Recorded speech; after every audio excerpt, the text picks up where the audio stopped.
Leo, there is a stillness right before something you've earned finally arrives. And that is exactly where you are standing as you begin to listen to this. Not the noisy kind of anticipation, not the frantic hoping that keeps a person awake, but a quieter thing, a held breath. The feeling of a room that has been set for a guest who hasn't walked in yet. Though the table is laid and the light is warm and everything is turned toward the door, that is the energy around you now. Something has been prepared on your behalf, prepared over a long stretch of time, prepared even in the seasons you thought were empty. And it is close enough now that you can almost sense the weight of it before you can see its shape.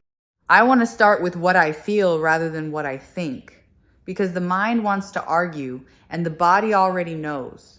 And what I feel around you is abundance that has been mislabeled. For a long time, you have looked at your own life and called it modest, called it a work in progress, called it not yet, when in truth, you were sitting on top of a richness you simply hadn't learned to read. You counted what was missing. You became fluent in the language of lack. But the ledger you were keeping was the wrong ledger, and the numbers you were adding up were never the real total. Let me take apart this word that the title of this reading throws at you so loudly, this idea of being rich. Because it is a word that has been handled roughly and cheapened by everyone who uses it to sell you something.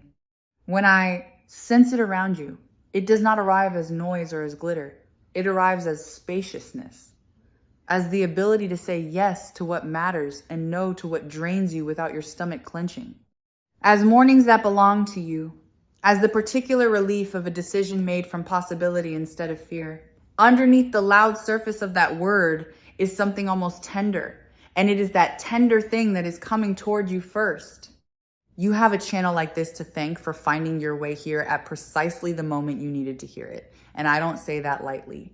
The way Spiritual Light Tarot tends to reach people is rarely an accident of scrolling.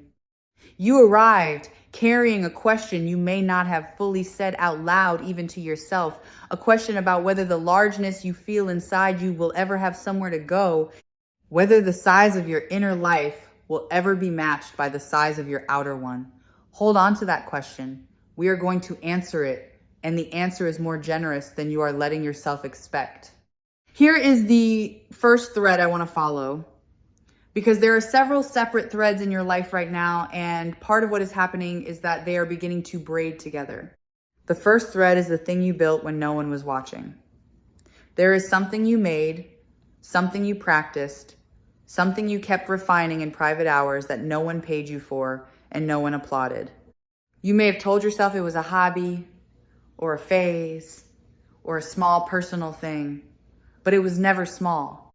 You were quietly accumulating a mastery, layer by patient layer. And the world has a way of eventually needing exactly the mastery that someone built in the dark. The second thread is your name. And by that I mean your reputation, the impression you leave in rooms after you have gone. You have been building this without effort and without noticing, through the ordinary decency of how you treat people, through the times you kept your word when it would have been easier not to, through the quality you refused to compromise, even when no one would have known the difference. People remember this. It travels farther than you think. Somewhere, right now, your name is being spoken in a conversation you are not part of, and it is being spoken well, and that conversation is going to change something for you. The third thread is the most surprising one, and it is timing. There is a rhythm to how recognition arrives, and you have been slightly out of phase with it, always a little early or a little late, always feeling as if you missed the wave by a breath. That misalignment is ending. The current you have been swimming against is turning to move with you. What felt like effort against resistance is about to feel like momentum, and the difference between those two experiences is not the amount of work, but the direction of the water. Now let me sit with what wealth actually means for you specifically, because abundance wears a different face for every person, and yours has a very particular shape. For some people, richness is safety. The deep exhale of never again lying awake doing arithmetic. For others, it is freedom. The open road, the passport with no fixed return. For you, I sense that it is something closer to permission. The permission to become fully the person you have been rehearsing in private. The wealth you are moving toward is not only the kind you spend, it is the kind that finally lets you stop shrinking. Notice how much of your energy has gone into managing smallness, into fitting through doors built for people with lesser dreams, into translating your ambitions into acceptable sizes so that others would not feel uncomfortable around your hunger. That translation has been exhausting, and it has cost you more than any bill ever did. What is arriving now is a life that no longer requires that particular exhaustion. You will not have to make yourself digestible. The room is expanding to fit you rather than asking you to fold. Money, when I feel it around you, does not behave like a fixed object. It behaves like water, and water has habits worth understanding. It moves toward the lowest open place. It follows channels that have been dug for it, and it pools wherever there is a shape ready to hold it. For a long time, you had no container.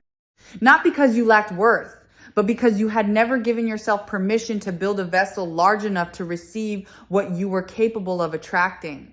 That is changing at the level of your inner architecture, and the outer flow always follows the inner shape. There is an old belief you have been carrying, and I want to name it gently because naming a thing loosens its grip. Somewhere along the way, you absorbed the idea that wanting more made you greedy, that desiring wealth made you shallow, that reaching for visibility made you vain.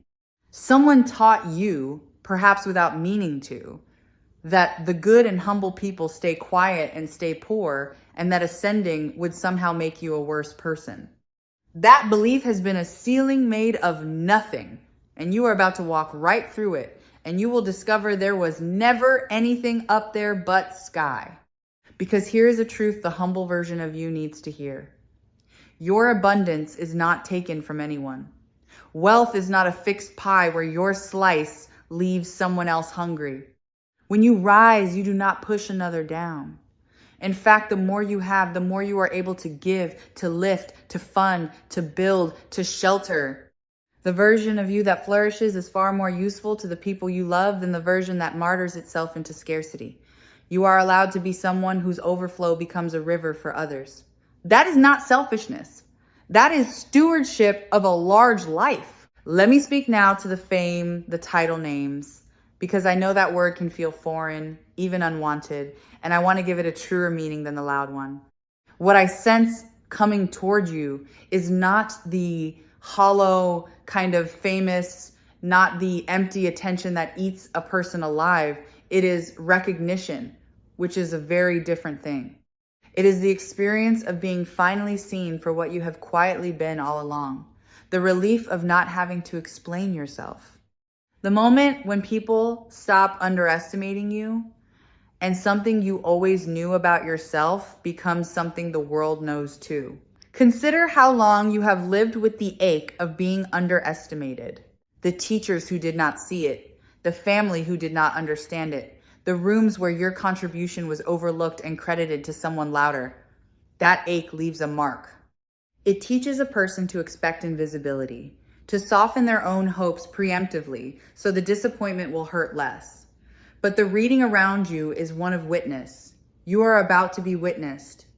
And the people who overlooked you are not the point of the story. The point is that you will finally see yourself reflected back at true size.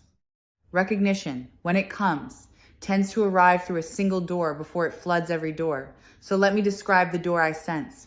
It looks like one person deciding to champion you. One person with reach, with a platform or a network, or simply an unusual generosity, who encounters what you do and cannot stay quiet about it. They will not do it because you begged. They will do it because your work moved them. And people move mountains on behalf of what touched them. Watch for this person. They may already be circling. They may be someone you have discounted. I sense a message coming to you, and I want to describe its texture so you recognize it when it lands. It will feel almost too casual for its importance, the way pivotal moments so often disguise themselves as the most ordinary of afternoons. It might be an invitation phrased mildly, an offer that undersells itself, a question that sounds small but opens onto something enormous. Your instinct may be to hesitate, to assume it is not for someone like you, to talk yourself out of the yes. Do not. The doors that change lives rarely announce their significance. They knock softly and wait to see if you are the kind of person who answers. This brings me to something I want you to understand about your own voice, because your voice is part of this more than you realize. There is a way you explain things, a way you see patterns others miss, a way of putting words together, or images together, or ideas together that is uniquely yours. You have treated this as unremarkable because it comes easily to you, and we always undervalue what comes easily, mistaking effort for worth. But the thing that flows out of you without strain is precisely the thing others cannot do at all, and the market for what only you can do has no ceiling. The channel Spiritual Light Tarot exists because someone believed that quiet inner knowing deserves a voice loud enough to be heard, and I mention that because your situation rhymes with it. You, too, have a quiet knowing that has been waiting for a larger stage. The gift you have been keeping at conversational volume is meant to be broadcast. Not shouted, not distorted, but amplified, so that the people who need exactly what you carry can finally find you the way you found this reading. Your reach is about to extend far beyond the room you have been whispering in. Let me trace the shape of how this expansion tends to unfold, because it does not usually happen all at once. And knowing the pattern will keep you steady when it begins. First, there is a shift you feel internally, a settling, a new sense of deserving that you cannot fully explain. Then there is a small external confirmation, a sign, a coincidence, a stranger's offhand comment that lands strangely true. Then the confirmations begin to cluster, arriving closer together, until one day you look up and realize the exception has quietly become the pattern, and the life you were hoping for has become the life you are living. There is a particular feeling I want you to prepare for, and it is the strange vertigo of receiving. You have become so practiced at giving, at earning, at proving, at working for every scrap, that the experience of things simply arriving may feel almost unsafe. When abundance flows toward a person who has only ever known scarcity, the first instinct is often suspicion. You may find yourself waiting for the catch, bracing for the withdrawal, refusing to fully land in the good because part of you does not trust it to stay. I am asking you to practice trusting it. Let the good be good. Let yourself have it. And I want to loosen another knot. This one around the fear of losing yourself. Somewhere you may worry that wealth would change you, that visibility would corrupt you, that you would become one of the people you dislike. Let me put that worry down for you. The people who are ruined by abundance were hollow before the abundance found them. Money and attention do not create a person's character. They amplify whatever character is already there. And what is already there in you is a depth, a conscience, a rooted decency that will not evaporate under sunlight. You will become more yourself, not less. Think for a moment about what you would do with genuine abundance. And notice that your first thoughts are not about excess. I sense that your instinct is to make things safe for the people you love, to remove the fear from their lives, to say the words, "I've got you," and mean them with the full weight of resources behind them. That instinct is your proof. A person with that instinct is exactly the kind of person the universe can trust with a large sum, because you will not hoard it into a monument to yourself. You will move it back into the world in the shape of care. Let me speak to the fear that time is running out, because I sense that fear in you. The quiet panic that maybe your window has closed, that the moment for your kind of dream has passed, that you are somehow too late. Set that fear down. There is no expiration date on the thing you carry. The world does not stop needing brilliance at a certain age, and the timeline you have been comparing yourself against was never yours to begin with. Some of the largest lives began at the point when others assumed the story was over. Your beginning may be arriving precisely now. Here is something I want you to know about the momentum that is building, because its nature is important. It is not the frantic momentum of hustle, the kind that leaves a person burned to ash in exchange for their success. What I sense is a smoother acceleration, the kind that comes when you finally stop pushing against your own nature and start moving with it. The exhaustion of forcing is ending. In its place comes a strange ease, the sensation of doors that used to require your shoulder now swinging open at a touch of effort finally being met by grace. Watch, in the coming stretch, for the arrival of the right people, because wealth is rarely a solo achievement and yours will not be either. I sense a small constellation of allies gathering around your life, people who see your vision clearly, who want to build alongside you, who bring exactly the skills or the connections or the capital you have been missing. You have been trying to do too much alone, carrying weight that was meant to be shared. The isolation is lifting. Collaboration is coming.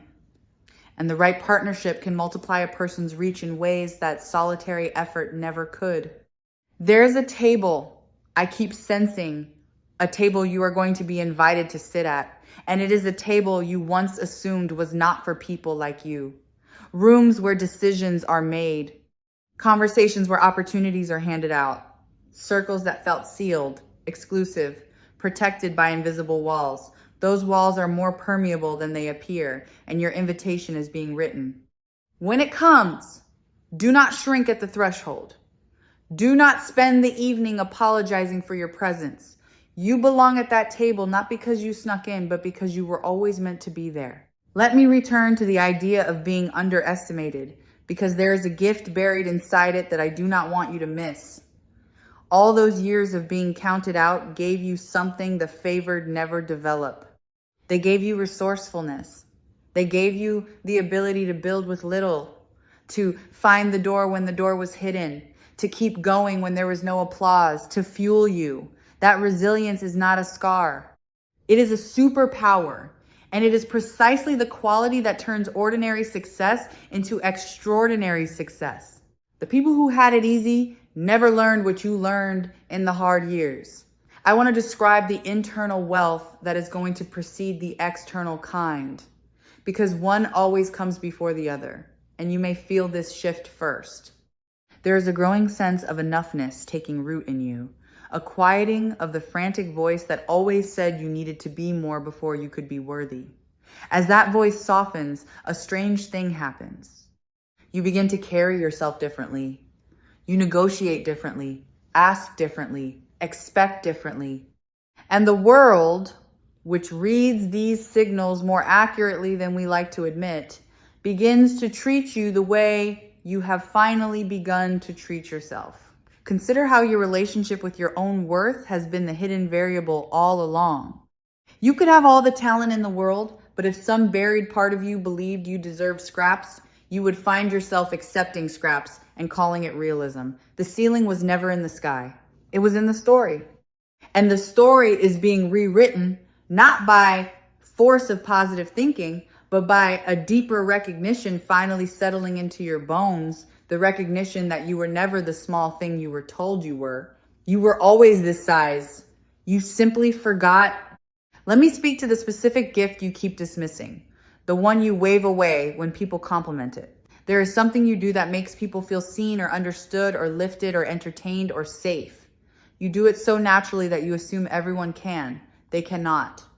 That effect you have on others is rare, and it is valuable, and the world compensates rarity generously once rarity learns to charge for itself. Part of what is shifting is your willingness to finally value the thing you have always given away for free. There is an abundance that comes not from getting more, but from finally receiving what has been offered all along, and I sense a great deal of unclaimed offering around you. Opportunities you did not notice. Kindnesses you deflected. Chances you assumed were meant for someone else.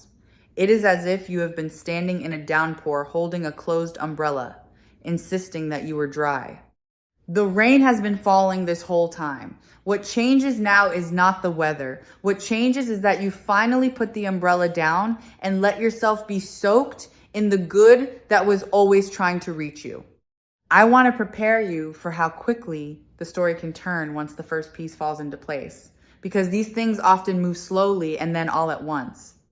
You may spend a long stretch feeling as though nothing is happening, as though the shift I'm describing is a beautiful idea with no traction in your real life, and then one thing lands, one yes, one introduction, one decision, and that single event unlocks the next, which unlocks the next, until the momentum you could not feel becomes momentum you cannot stop. Trust the slow part.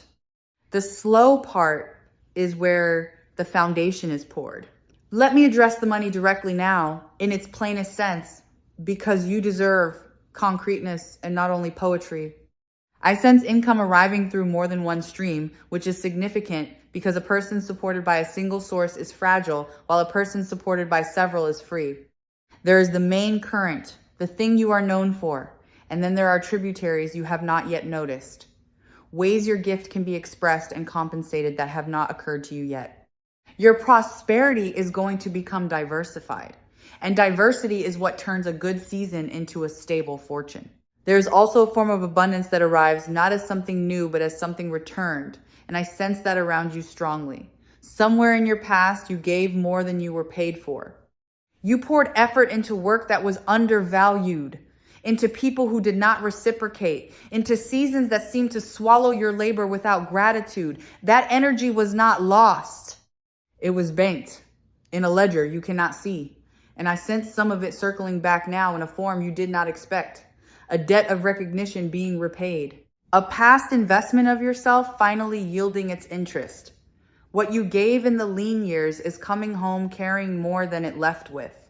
Notice too how your body has learned to brace around money, because prosperity is not only a matter of the bank, but a matter of the nervous system. For years, your shoulders have carried the tension of the unpaid. Your jaw has held the arithmetic. Your chest has tightened at the sight of certain envelopes. That bracing was a survival adaptation, and it served you, but it is also a container that keeps abundance out. As the fear loosens, your body will begin to soften in ways you can physically feel. And that softening is not a side effect of the wealth. It is part of how the wealth becomes able to reach you. A relaxed vessel holds more than a clenched one. Pay attention to the spaces you move through, because they are about to change, and the change will be a signpost that the deeper shift is real. The rooms you inhabit, the streets you walk, the surroundings that form the wallpaper of your daily life have a way of rising to match a person's expanding sense of self. You may find yourself drawn toward environments that once felt out of reach, comfortable in settings that used to intimidate you, at ease in a kind of ordinary luxury you had told yourself was for other people. Do not resist this. Your outer world is simply catching up to the inner promotion you have already granted yourself. There is a purchase or a decision or an acquisition that I sense in your future, something you have wanted for a long time and quietly assumed you would never afford. A place, a freedom, a thing that represents to you that you finally made it. I want you to know that this is not fantasy. The reading holds it as real, as reachable, as closer than the discouraged part of you believes. Keep the image of it. Do not let anyone, including your own doubt, talk you out of the specific dream. Specificity is not greed. It is the coordinates you give to your own becoming. Now, I want to talk about generosity as a strategy, though strategy is too cold a word for it, because the way you give is going to become part of the way you receive. As your abundance grows, the instinct to share it will grow with it, and this is not merely virtuous. It is generative. What you circulate comes back multiplied through channels you cannot trace. The people you lift become the people who lift you. The doors you open for others become the doors that open for you. You are entering a season where your kindness stops being a cost and starts being a kind of investment that pays in ways no ledger can capture. There is a signal you have quietly begun to emit, and I want you to become conscious of it, because it is doing more work than any strategy you could devise. A person who has decided at the root that they are worthy of good things moves through the world at a different frequency than a person who is still pleading for scraps. It shows in the shoulders, in the eyes, in the pause before an answer, in the ease of a no. People sense it before a single word is exchanged, and they respond to it.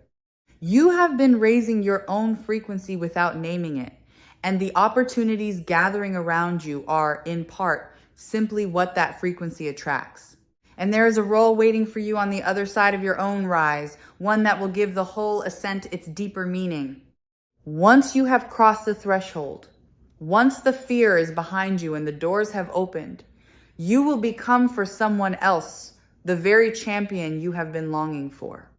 You will see a younger version of your own struggle in another person's eyes, and you will have the resources and the reach to open a door for them the way one is being opened for you. This is how abundance completes its circuit. It does not end in your hands. It passes through them. Let me name the resistance you might feel to everything I am telling you, because doubt is not your enemy and pretending it away helps no one. Part of you is listening to this and wanting desperately to believe it, and another part is standing guard, arms crossed, muttering that hope is dangerous and that you have been disappointed before. Honor that guarded part. It kept you safe through seasons that would have crushed a more naive person.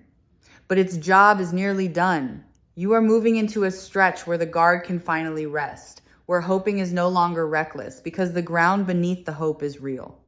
If the version of you from the hardest stretch of your life could see where you are standing now, on the edge of everything I am describing, I think that version would weep with relief.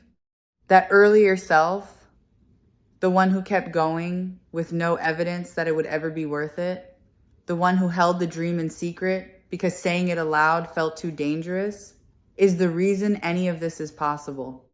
You did not arrive here despite those difficult years. You arrived here because of the person those years forged. When the good comes, remember to thank the one who survived long enough to receive it. Let me overturn one more belief, the one that whispers that rest is the enemy of wealth, that you must grind without pause or forfeit your right to prosper. It is a lie and an expensive one.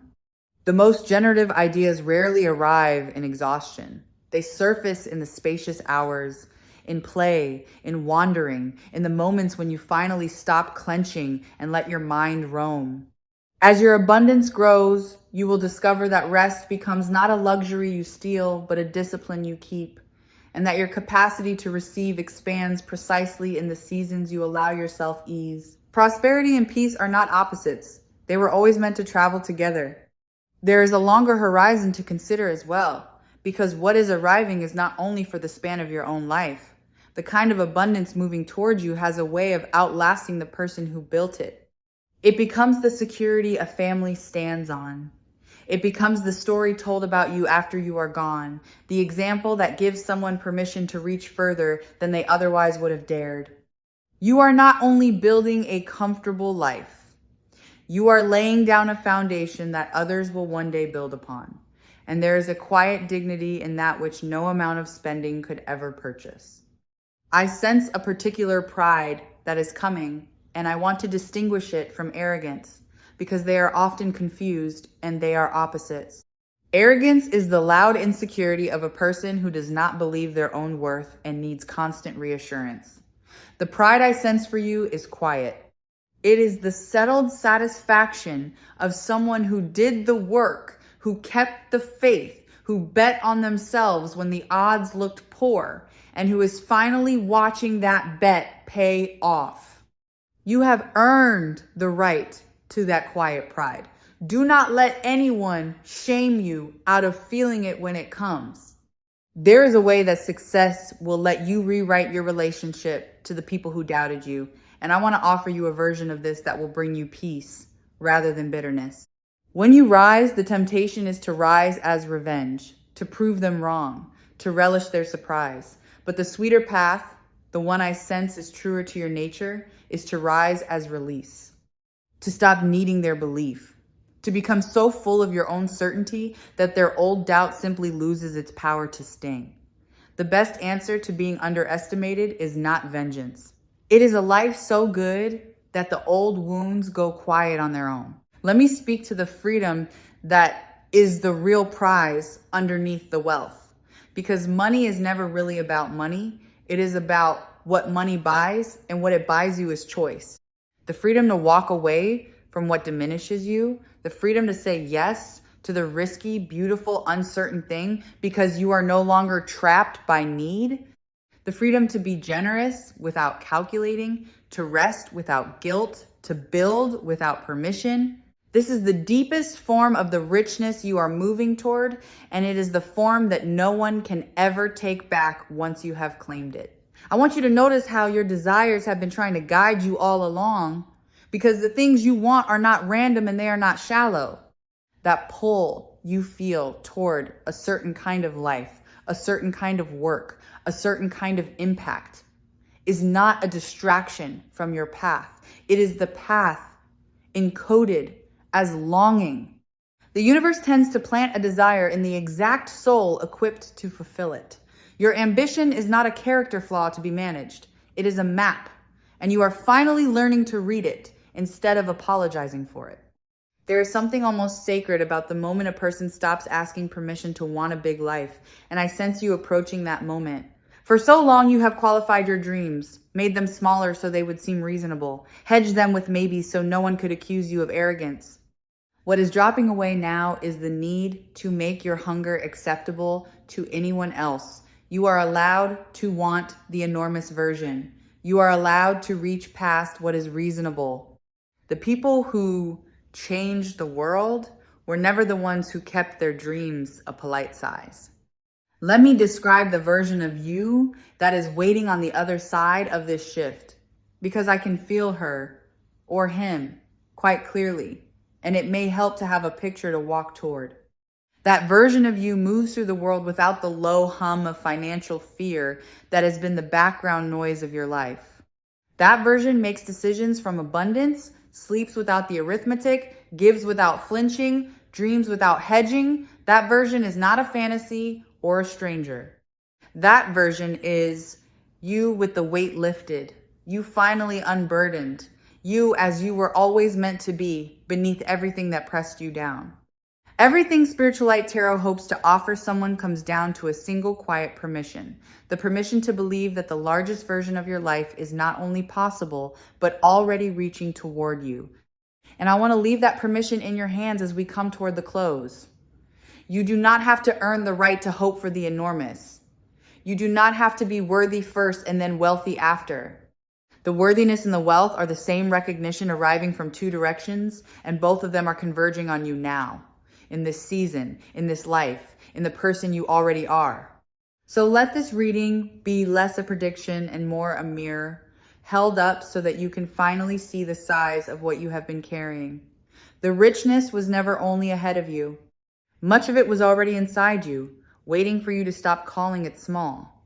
The fame, in its truest sense, is simply the world catching up to a value you have always possessed. And the shift I have been describing is less an arrival of something foreign than a homecoming to something that was always yours. You are not becoming someone new.